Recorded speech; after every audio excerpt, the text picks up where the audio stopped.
الحمد لله رب العالمين والصلاة والسلام على أشرف الأنبياء والمرسلين سيدنا وحبيبنا محمد وعلى آله وصحبه أجمعين. أما بعد، السلام عليكم ورحمة الله وبركاته. Ngayon ay nasa ikapitong aralin na po tayo at dadako na po tayo ngayon sa paniniwala sa kanyang mga anghel. Sinabi ng Propeta sallallahu alaihi wasallam, ang pananampalataya ay ang paniniwala sa Allah at sa kanyang mga anghel, mga kapahayagan, mga sugo, at paniniwala sa huling araw at sa tadhana, mabuti man o masama. Ito po ay nabanggit sa hadith ni Umar bin Al-Khattab nung tinanong siya ni Anghel Gabriel alayhi salam tungkol po sa iman. So, ang iman, sabi niya, ay an tu'mina billahi wa malaikatihi wa kutubihi wa rusulihi wa tu'mina bil yawmil akhir wa tu'mina bil qadri khairihi wa syarrihi wal yawmil akhir wa tu'mina bil qadr khairihi wa syarrihi. So, ito po ang anim na paniniwala natin, at ang isa dito ay ang paniniwala sa anghel ng Allah subhanahu wa ta'ala. Ang paniniwala sa pagkakaroon ng mga anghel na siyang mga nilikha sa liwanag na naninirahan sa mga kalangitan, sinabi ng Propeta sallallahu alaihi wasallam, walang gadangkal na lugar sa kalangitan ang hindi kinaruroonan ng mga anghel na nagsisipagyuko o nagsisipagpatirapa. Subhanallah. Sobrang dami ng anghel, mga kapatid, sa pananampalatayang Islam. Halos magreklamo na po ang langit sa dami nila. Walang bakanting lugar sa kalangitan maliban na puno ito ng anghel. Sila ay nagpapatirapa, nakayuko hanggang sa pagkaguno ng mundo. Wala silang katangian na pagsuway sa kautusan ng Allah subhanahu wa ta'ala. Diyan sa Kaaba, sa kanyang duplicate, o kaya ay sa Baitul Ma'mur, sa ikapitong palapag ng langit, ay meron diyang umiikot na anghel na ang dami nila ay 70,000 araw-araw. Hindi na po babalik yun. 70,000 araw-araw po ang umiikot na anghel dyan. So, napakalaki ng mga anghel, napakadami ng mga anghel, sobrang laki nila. Paano pa kaya ang tagapaglikha? Gaano pa kaya kalaki ang tagapaglikha? Kaya nga Allahu Akbar, napakalaki ng Allah subhanahu wa ta'ala. Kaya kailanman hindi magkakatawang tao ang Allah at hindi na ayon sa kanyang pagka-Diyos. Kadakilaan ng pagkakatawang tao dahil ang nagkakatawang tao lamang ay anghel at demonyo o jinn. So, hindi naman pwede na ang nagagawa ng anghel at demonyo ay siyempre ihahambing natin ang Allah subhanahu wa ta'ala sa kanila. So, hindi pwede mangyari yun. Sila ang mga kagalang-galang na mga alipin ng Allah sa buong husay na nagsasagawa ng kanilang mga tungkulin na walang pagtatanggi at walang tigil sa pagpuri sa Allah, umaga at gabi, na walang kapaguran. Hindi sila babae o kaya ay lalaki o di kaya ay kumakain o umiinom. So, wala pong nakakaalam sa atin sa kasarian ng anghel. Ang mga anghel ay nilikha sila mula sa liwanag. Nilikha ang mga anghel mula sa liwanag.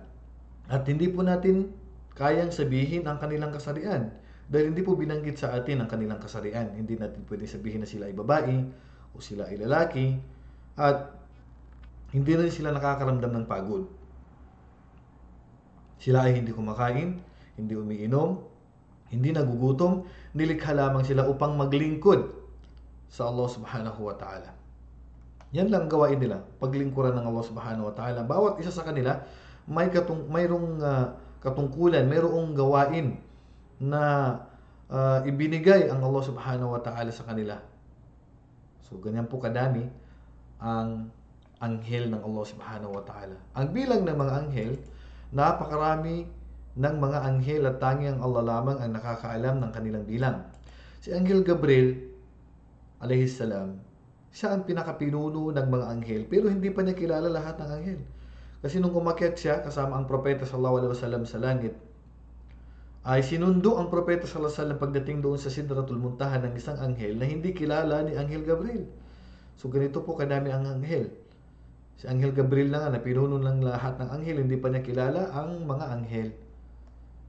At walang nakakaalam sa bilang dito maliban lang sa Allah subhanahu wa ta'ala. May isang lugar sa ikapitong langit na kung tawagin ay Al-Bait Al-Ma'mur, ang tahanan na laging puno, kung saan ang propeta sallallahu alaihi wasallam ay nagsabi, 70,000 mga anghel ang pumapasok dito araw-araw at wala ni isa man sa kanila ang may pagkakataon na makapasok pang muli. So araw-araw silang nagtatawaf. Para bang ginagawa natin sa Kaaba sa Makkah, sa tuwing magtatawaf tayo sa panahon ng Umrah, sa panahon ng Hajj, pabalik-balik lang tayo, paulit-ulit lang tayo. Pero ang anghel, araw-araw po mga kapatid, take note, araw-araw 70,000 na anghel ang umiikot at hindi na babalik yun kailanman. So ganun kadami ang anghel ng Allah subhanahu wa ta'ala. Maisip din natin ang dami ng kanilang mga bilang kung isaalang-alang natin ang katotohanan na ang bawat tao ay may nakatalagang anghel. So imagine, bawat isa sa atin may anghel na nakatalaga sa atin. Mayroon pang uutusan bago tayo panganak na isusulat yung takda na natin, ilan ang kakainin natin. Pagkatapos mayroon pang anghel na makakasama mo habang ikaw ay buhay. Nakabantay sa'yo, ilang bilyon tayo dito sa mundo. So napakaraming anghel. Mayroon pang anghel na nagsasalitan sa araw at gabi. So ganyan kadami ang anghel. Walang nakakaalam sa bilang nila. Mayroon pang anghel sa kalangitan na walang ginawa kundi magsujud at magpatira pa. Subhanallah, napakaraming anghel. Mayroon pang mga anghel na kanya-kanyang gawain. So ito ang kadakilaan at kapangyarihan ng Allah subhanahu wa ta'ala. Kaya siya lang ang karapat-dapat na sambahin. Maisip din natin ang dami ng kanilang bilang kung isaalang-alang natin ang katotohanan na ang bawat tao ay may nakatalagang anghel upang pangalagaan ng patak ng similya, kung saan nabubuo ang tao, 2 tagatala ng kanyang mga gawa, at ang iba sa kanila ay upang magbantay at bilang kasama upang igabay siya sa tuwid na landas. Sobrang dami ng anghel, subhanallah. Ang kanilang mga pangalan at mga tungkulin. May mga anghel siyempre na binanggit sa atin ang kanilang pangalan, obligadong paniwalaan natin yun. At meron din mga anghel na hindi po nabanggit ang kanilang mga pangalan. Kagaya halimbawa, yung tagasulat ng ating mga gawain, nakasakasama natin palagi. Yung nagsasalita ng mga anghel, hindi po binanggit ang kanilang mga pangalan. Yung ipapadala ng Allah subhanahu wa ta'ala habang ikaw ay nasa sinapupunan pa lamang, isusulat sa iyo ang 4, bikat birizkihi wa ajalihi wa amalihi saqiyun aw sa'idun. Isusulat na yung ilan yung kakainin mo, ilan ang magiging buhay mo, ikaw ba ay magiging tagumpay sa kabilang buhay o hindi ka magiging tagumpay. Nakasulat na po yan, mga kapatid sa pananampalatayang Islam. So iba pa yung mga anghel na yun at hindi rin po nabanggit ang kanilang mga pangalan. Sa bawat tao yun. Subhanallah. Mayroong mga pangalan ng mga anghel, subalit ilan lamang sa kanila ang nabanggit sa Quran at Hadith. Hindi po lahat ay nabanggit. Ilan lang pong nabanggit. Halimbawa si Jibril alayhis salam, ang pinagkatiwalaan ng Allah sa kanyang banal na mensahe na inihayag sa mga sugo. Siya ang espiritu na ipinadala ng Allah kay Maria. Nakita ni Muhammad sallallahu alaihi wasallam ang tunay na anyo ni Jibril na mayroon 600 na pakpak. Subhanallah, nung binuklat niya ito sa pagbaba ng propeta sa Gar Hira, yung unang-unang pagbaba ng revelasyon, ay nanginig ang propeta sallallahu alaihi wasallam. Nakita niya si Anghel Gabriel sa tunay ng anyo at natakpan ng kalawakan. Biruin mo, makikita niya ang anghel sa tunay niyang anyo. 600 na pakpak at natakpan ng langit. Kumbaga, natakpan ng kalawakan sa dami ng pakpak ni Anghel Gabriel at sa laki ni Anghel Gabriel alayhis salam. Ang bawat isa sa mga ito ay humarang sa kapaligiran. Subhanallah. Humarang sa kapaligiran ng bawat isang pakpak niya. So dito mga kapatid, konting kaalaman. Ang pagpapakita ni Anghel Gabriel kay Propeta Muhammad sallallahu alaihi wasallam, ito ay dalil, ito ay katibayan na ang anghel ay magpapakita lamang sa propeta. Magpapakita lamang ang anghel sa propeta. Kaya karagdagang kaalaman para sa inyo ng mga estudyante namin. Huwag po kayong maniwala sa mga nakikita po sa social media na mayroon silang nakamera, nakuna ng larawan na anghel sa ganitong lugar, sa latas ng Kaaba, kasinungalingan po. Wala pong nakakaalam sa anghel. Kung sila man ay magkakatawang tao, wala pong nakakaalam kundi ang propeta sallallahu alaihi wasallam. Darating sa kanyang revelasyon o magpapakilala sa kanya ang anghel. Si Malakul Maut nagkatawang tao sa panahon ni Sulaiman alayhis salam. Si Jibril alayhis salam madalas na nagkakatawang tao sa panahon ng propeta sallallahu alaihi wasallam. Pero hindi alam ng mga sahaba. Pinakamalapit na mga tao sa propeta sallallahu alaihi wasallam, hindi nila alam na lumapit sa kanila ay isang anghel. Subhanallah. Kaya wag po kayong maniniwala sa mga kumakalat sa social media na may na videohan, may nakunan ng larawan na anghel, yan po ay kasinungalingan. Dahil wala pong nakakaalam sa mga anghel at wala pong nakakakilala sa kanila at wala pong makakakita sa kanila kundi ang mga propeta lamang.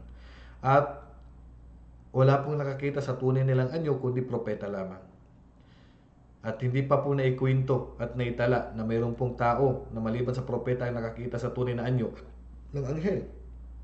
Kaya yung mga larawan na pinapakita sa mga video, picture, ika nga, na sinasabi nila na meron daw ang silang nakitang anghel, yan po ay kasinungalingan.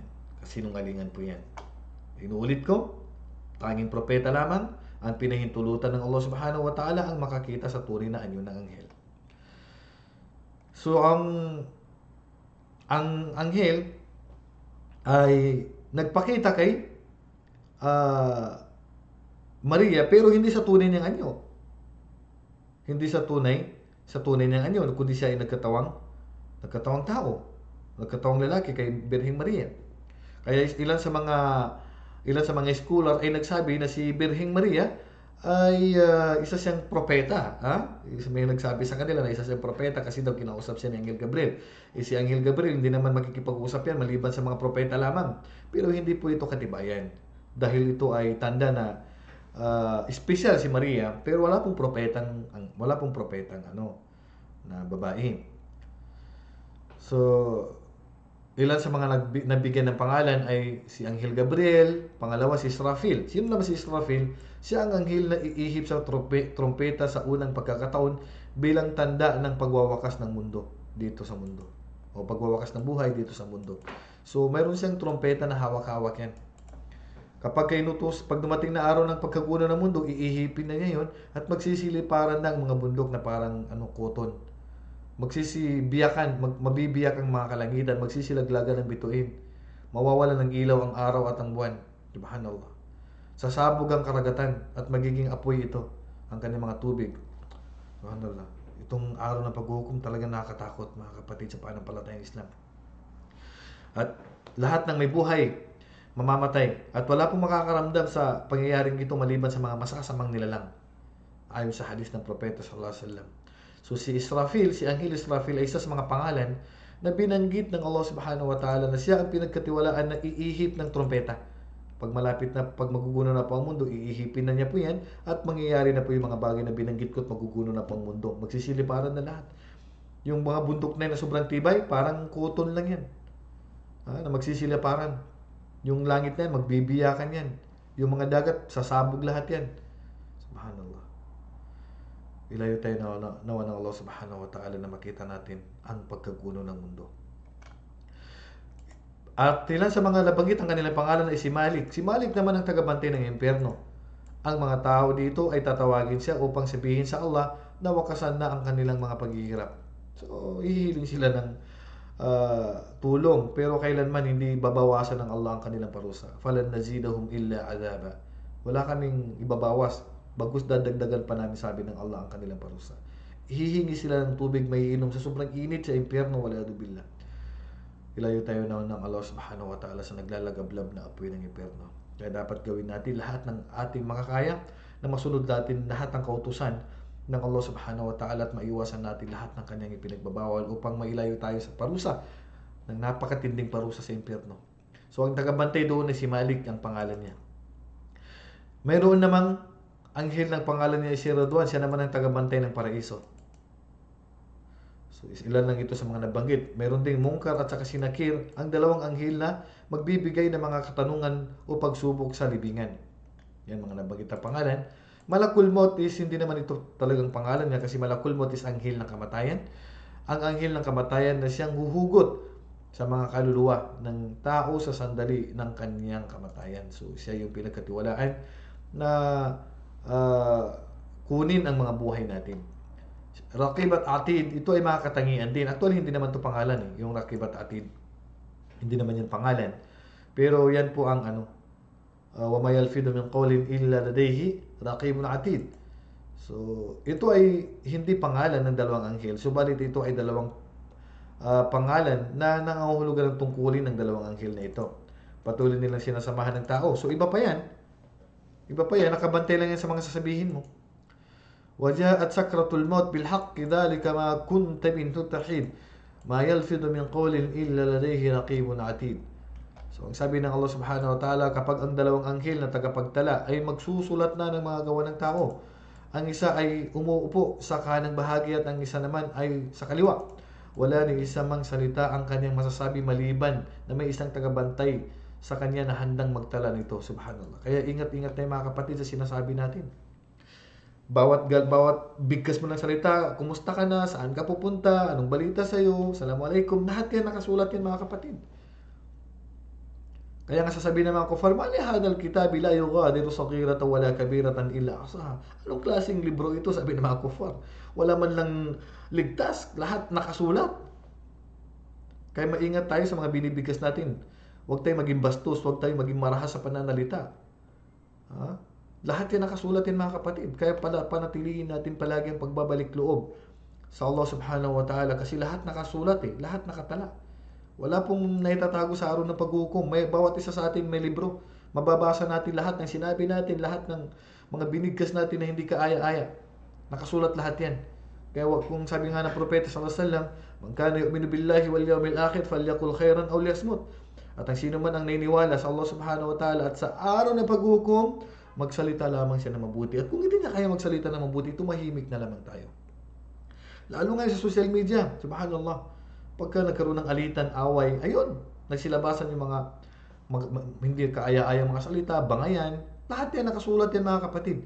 Wala nang isa sa mga sasabihin natin dyan sa social media, maliban nakasulat lahat yan.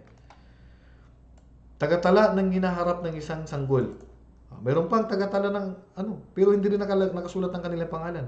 Si Abu Dar ay nagsabi, narinig ko ang sugo ng Allah na nagsabi, makalipas ang 120 na gabi, pagkapit ng patak ng similya sa sinapupunan, ang Allah ay nagpapadala ng anghel upang hubugin ito at nilikha niya ang mga pandinig, paningin, balat, laman at buto. Pagkatapos ay magsasabi ang anghel, "O aking Panginoon, lalaki o babae," ididikta ng Allah sa anghel ang lahat ng kanyang naisin. So may napag-utusan pa para sila yung kumbaga sila yung huhubog sa tao diyan sa loob ng sinapupunan ng kanyang ina. At tunay na nga na napakaganda ng pagkalika sa atin ng Allah subhanahu wa ta'ala. Napakaganda ng paghubog sa atin ng Allah subhanahu wa ta'ala. Iba pa yun, uutusan sa sinapupunan ka pa lang. At meron pang anghel. Ang propeta sallallahu alaihi wasallam ay nagsabi, ang Allah ay magpapadala ng anghel upang hingahan ito ng buhay at ididikta sa kanya na itala ang apat na mangyayari. Ang mga panustos ng sanggol, ang itatagal ng kanyang buhay, ang kanyang mga kahusayan, ang kanyang tadhana, maging siya man ay mahirap o masagana. Ang lahat ng ito ay mangyayari at magaganap habang ang sanggol ay nasa sinapupunan ng kanyang ina. So iba pa yung anghel na nautusan dyan.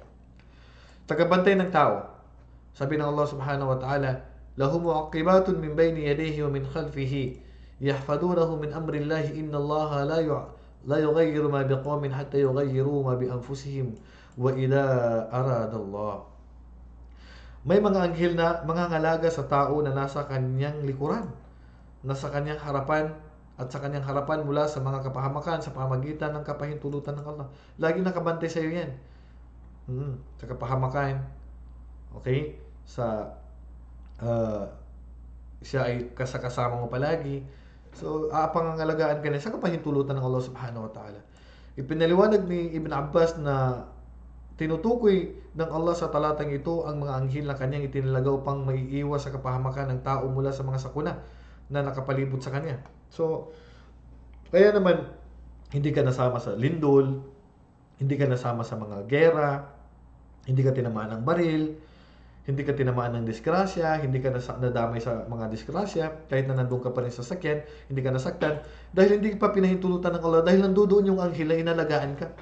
Niligtas ka niya at sa kapahintulutan ng Allah na hindi ka madamay sa pagkabaliktad ng bus o kaya ay pagkatumba ng mga gusali o kaya ay pagdating ng tsunami. Hindi ka nadamay dito kasi pinangalagaan ka ng anghel na ito na nagbabantay sa iyo palagi. Iba pa yan. Iba pa yung anghel na magbabantay sa iyo sa kapahintulutan ng Allah subhanahu wa ta'ala.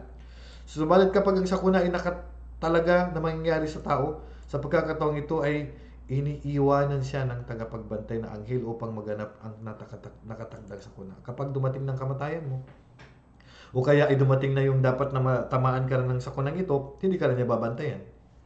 Yun kasi nakatagda sa'yo. Madidisgrasya ka na, mababangga ka ng motor. Subhanallah. Yan ang dami ng anghel. Lahat ay may gawain na ipinag-utos sa kanila. Nananalangin para sa mga pananampalataya. May anghel din na nananalangin para sa atin. May iba pang anghel na nananalangin para sa mga mananampalataya upang magbigay sila ng tamang landas at iba rin sa pagsasala ng jamaa, sama-sama sa masjid at gayon din sa mga taong maagap sa sala. May iba pang anghel na nakatayo sa mga pintuan ng masjid at nagsusulat ng mga pangalan ayon sa oras ng kanilang pagdating at pagsasala sa Jumaa, sa araw ng Biyernes, at kapag ang imam ay dumating na ay sasarado na nila ang kanilang mga talaan. So iba pa yung anghel na nakabante sa masjid. Iba pa yung mga anghel dyan na nakabante sa masjid at magsusulat sila kung anong oras ka dumating. Pagka yung imam ay nagsimula na sa kanyang khutbah, ay titigil na sila sa pagsusulat. Kaya dapat maaga tayo.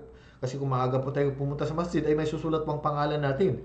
Kung late na po tayo, ay nakakalungkot, hindi may susulat yung pangalan natin. Yan po yung nasa kahulugan ng hadith.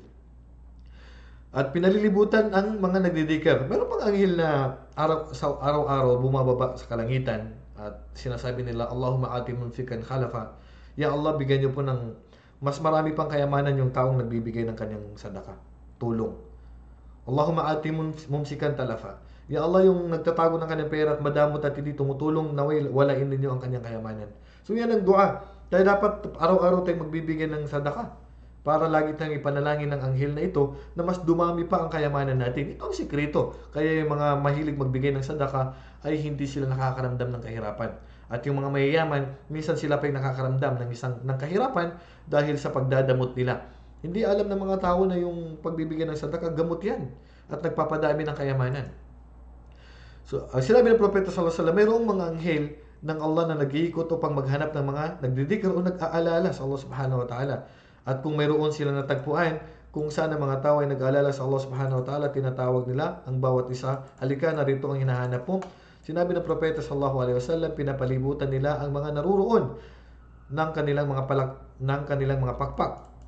So, pinapalibot nila yung kanilang pakpak, pinapalibot nila sa kanila sa taas ng bawat isa hanggang sa maabot nila ang pinakamababang langit, yung pinakamalapit sa atin, na nagpapahiwatig kung gaano karami ang kanilang mga bilang. Subhanallah. Sa dami ng bilang nila, umaabot sa langit ang pag-ikot nila sa mga umaalala sa Allah subhanahu wa ta'ala. Kaya kapag ikaw ay umaalala sa Allah subhanahu wa ta'ala, ipinupuntahan ka ng anghel at ibinababa niya ang kanyang pagpag hanggang sa aabot sila sa langit na nakikita natin. Ganyan sila kadami. Yun ay sa umaalala pa lang sa Allah. Sobrang dami ng anghel, subhanallah. Tunay na makapangyarihan ang Allah. Tunay na ang Allah lamang ang karapat-dapat na sambahin. Narapat na mahalin ng Muslim ang lahat ng mga Muslim, ng anghel, na walang pagtatanggi. Dahil lahat sila ay may matapat na alipin ng Allah. Sila ay mga matatapat na alipin ng Allah. Siya na namumuhi sa mga anghel ay namumuhi sa kanilang lahat. Ang batas sa mga hindi naniniwala sa mga anghel, kafir, di sumasampalataya dahil pinasisinungalingan niya ang Quran at ang Sunnah. So kafir.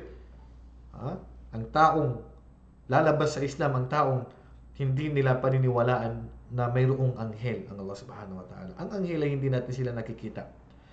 At magpapakita lamang sila sa sino mang pahintulutan ng Allah subhanahu wa ta'ala. At dapat may katibayan na sila ay nakita nilang anghel. Ngayon wala na pong makakakita sa panahon natin ng anghel ngayon. Sa panahon lang po ng mga propeta, ang pagpapakita ng mga anghel at pagkakatawang tao nila. So, sa ganyan po kadami ang anghel ng Allah subhanahu wa ta'ala. Meron pang anghel na kung ano yung dua, panalangin mo sa kapatid mo, ay sasabihin niya, falaka mislo, wala ka bimithli. Halimbawa, ya Allah, patawarin mo ang kasalanan ng aking kapatid. Ang sasabihin ng anghel, ganun din ang panalangin mo. Patawarin ka rin ng Allah. Kaya sa tuwing ipanalangin mo ang kapatid mo sa mabuti para sa kanya, sasabihin ng anghel, ya Allah, ibigay niyo rin po sa kanya. So, ang panalangin ng anghel, katanggap-tanggap. Maaaring panalangin mo, hindi pa katanggap-tanggap. Pero pag ipanalangin ka ng anghel, katanggap-tanggap yun. Kaya pinakamainam, ay ipanalangin natin na mabuti ang ating kapatid. Kasi kung ipanalangin mo ang kapatid mo ng masama, tapos sabihin sa'yo ng anghel, wala ka bimithli. Ganun din sa'yo, ya Allah, mapahamak ang kapatid kong ito, naway mamatay siya. Ang sasabihin sa'yo ng anghel, ganun ka rin, mamatay ka rin. So dapat, ang laman ng ating mga panalangin ay dapat ay magaganda. Para po, maganda rin po ang itutugon sa atin ng anghel na sasagot sa ating panalangin. So ganyan po karami ang anghel ng Allah subhanahu wa ta'ala. Kaya sino pa bang karapat dapat na sambahin? So mayroon pang anghel na tagabuhat ng trono ng Allah. At alam nyo ba ang pagitan ng kanyang tainga at ng kanyang balikat? 700 years tatakbuhin yun. Sa pagitan ng kanyang balikat, 8 anghel pa yun. 8 anghel. 8 anghel ang magbubuhat ng trono ng Allah sa araw ng paghuhukom. Na ang pagitan, kinuwento ng propeta sallallahu alaihi wasallam, pinahintulutan siya na ikwento ang kanilang katangian. Ang pagitan ng kanyang tainga at ang kanyang balikat ay 700 years ang tatakbuhin. 8 anghel yun sa bawat isa yun. Subhanallah, kadami ng anghel. Napakalaki ng mga anghel. Nakakalula ang kanilang laki. Tapos sasabihin ng mga non-Muslim, nagkatawang-tawang Allah, nagkatawang-tawang Diyos. Kailanman hindi niya gagawin yun sa sobrang laki ng Allah. Kaya nga, Allahu Akbar! Napakalaki ng Allah subhanahu wa ta'ala. Kaya siya lang ang karapat-dapat na puriin. Sambahin. At hindi tayo pwede magtampal sa Kanya. So hanggang dito na lamang. Wallahu a'lam wa sallallahu ala nabiyina Muhammad wa ala alihi wa sahbihi ajma'in. Assalamu alaikum wa rahmatullahi wa barakatuh.